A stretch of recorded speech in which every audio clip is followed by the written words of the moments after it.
Hello, everybody. Welcome to another meditation moment, Monday meditation moment, as we've been calling these, going for the alliteration, which can't go wrong with that. Really glad that you are here today, and so grateful that we get to spend this time together, whether you are logging in right now and watching this live on YouTube, or whether you are going to be accessing this live stream in its recorded form later on, whether live and in real time or later. Just so happy that you're here. So, without any further delay, we're going to get ourselves ready and settled here. And I want to uh, really encourage you to take some time, wherever you might be, to get yourself settled in your seat, to be comfortable and to be really in a position where you can be relaxed and quiet and at ease. Hold on one second. Speaking of being relaxed and quiet and eased, it seems like Theo, one of our office dogs here, is unhappy. So give me just a second. I will be right back. Don't go away.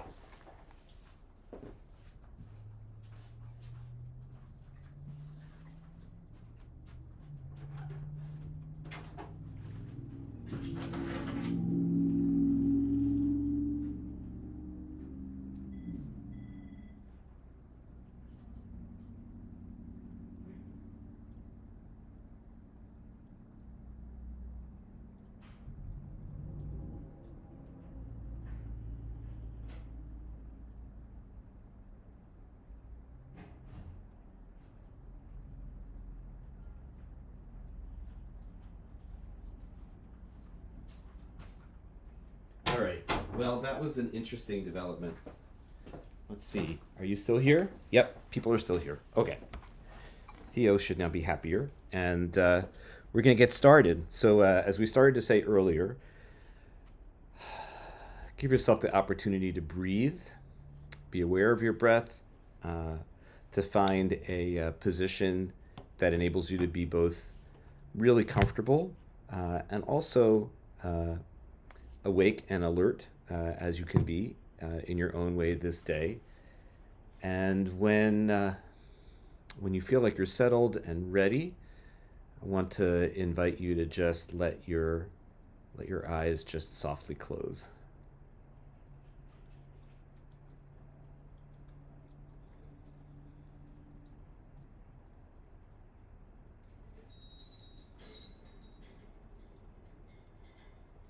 As you sit here, really give yourself the opportunity to begin to settle into this time of stillness.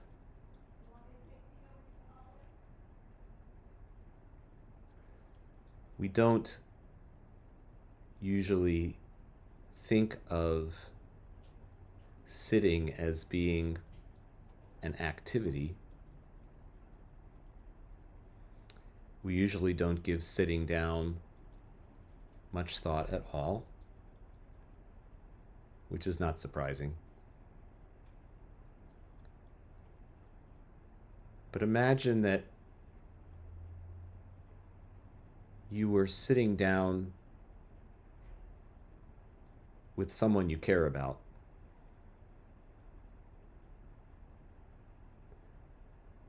Perhaps it was spontaneous, this sitting with this person. Perhaps it was something that you planned out in advance. But think of the kind of kavanah, the kind of intention. Kavanah being a word that means intention or focus. Think of the kind of kavanah that you bring to sitting down to talk to someone who is important to you.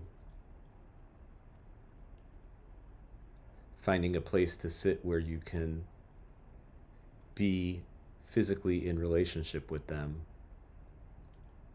You might seek out a place that is quiet, where it's easy to hear them.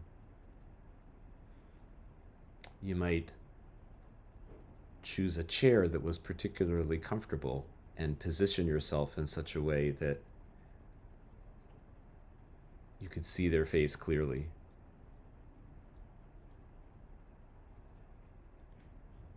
So see what it's like to bring that kind of kavanah, that kind of loving and careful and deliberate purpose to this sitting.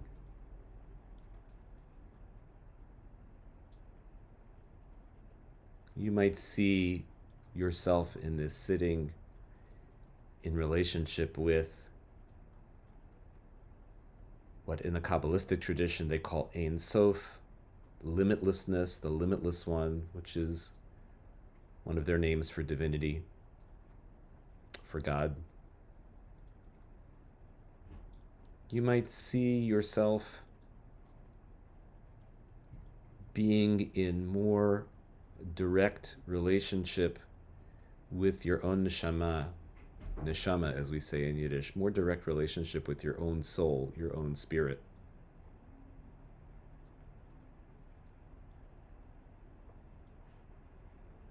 Or you might understand yourself to be in relationship with life, with the universe itself, and thus also with that greater reality that we call Yud He Vav He, that we call God. But however you understand it, doesn't really matter.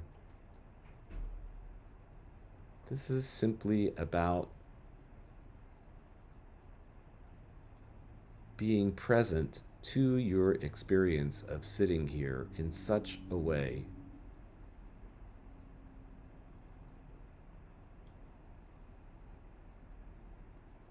that a sense of connection and purpose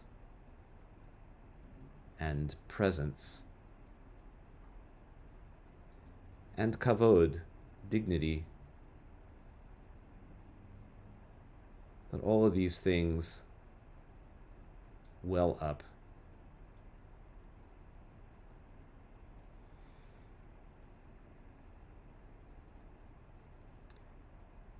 This may be what is meant when we say that the biblical Hebrew word hineni,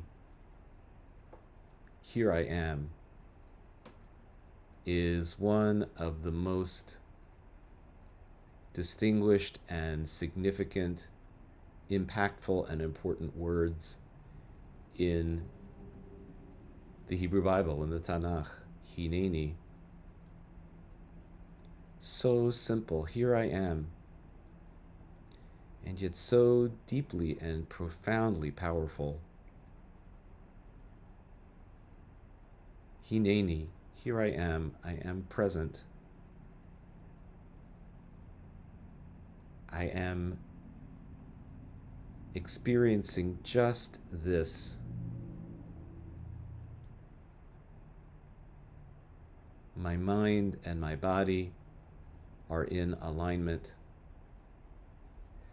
And in that alignment, there is shlemut. There is wholeness, related to the Hebrew word shalom, peace, which also means wholeness, completeness.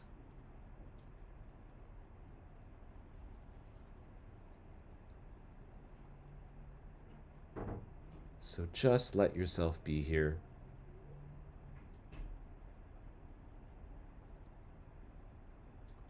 And whatever emotions arise, they are completely okay. We sit without expectation of any particular havaya, any particular experience.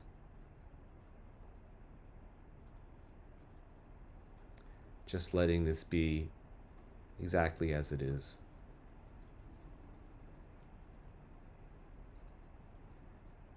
Sitting in relationship with our deepest selves, sitting in relationship to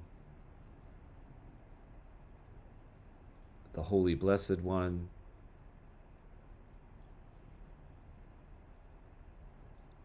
sitting in relationship to the oneness that is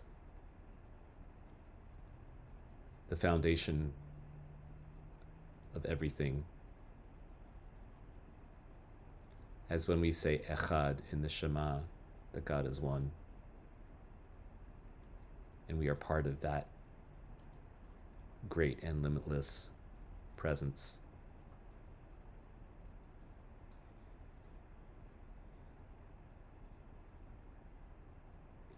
I want to invite you now to shift your attention just very gently over to the fact that you are breathing.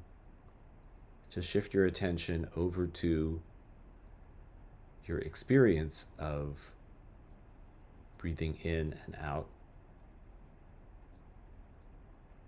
And rather than saying that we have the intention of paying attention to our breath, because sometimes that might feel coercive, like we're being demanded, required to pay attention. Sometimes it might be helpful to think of this, to frame it as taking an interest. We use the Hebrew word hitlamdut. Curiosity and a desire to learn and to be open. So we sit with interest and curiosity in how it feels to be breathing, and to take this as an opportunity to pay deep attention to Nishmat Chayim, the breath of life that flows through us, even as we so rarely get to pay attention in this way. We'll sit for a minute or so, just being with, just noticing the breath. And whenever you notice that your mind has wandered off the breath, it doesn't matter. That's a reason to celebrate and just awaken and come back to the breath.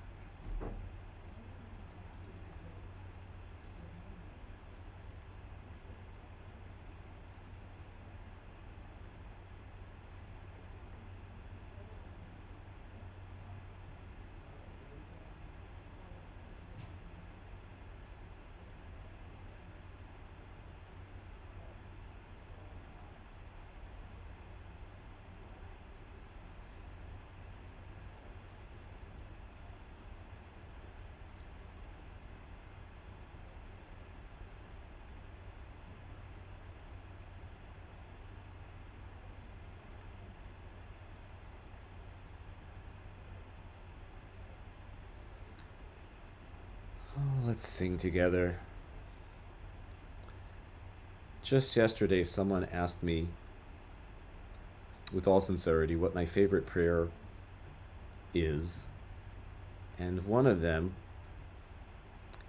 I responded, is part of the morning prayers from the prayer book, Elohai Nishama Shenatata Bi Tahora Hi. My God, the soul that you have placed within me is pure. We'll sing it a few times. It goes like this. Elohai Nishama Shenatata Bi Tahora Hi. Elohai Nishama Shenatata Bi Tahora Hi. Elohai Nishama Shenatata Bi Tahora Hi, Tahora Hi. Elohai Nishama Shenatata Bi Tahora Hi. Elohai Nishama Shenatata Bi Tahora Hi. Elohai neshama shenatata bi. Tehorahi, Tehorahi.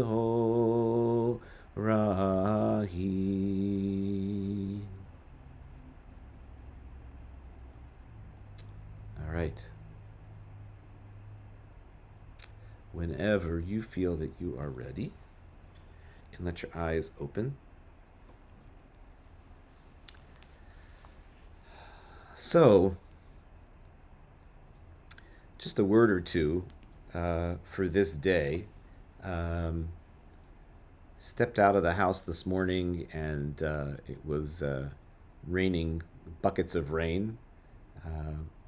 Came into the building here at FJC, and someone was took notice of the fact that my jacket was soaked with rain and said, "Is all that just from your car to the parking lot?" And I said, "Yep, coming down really hard."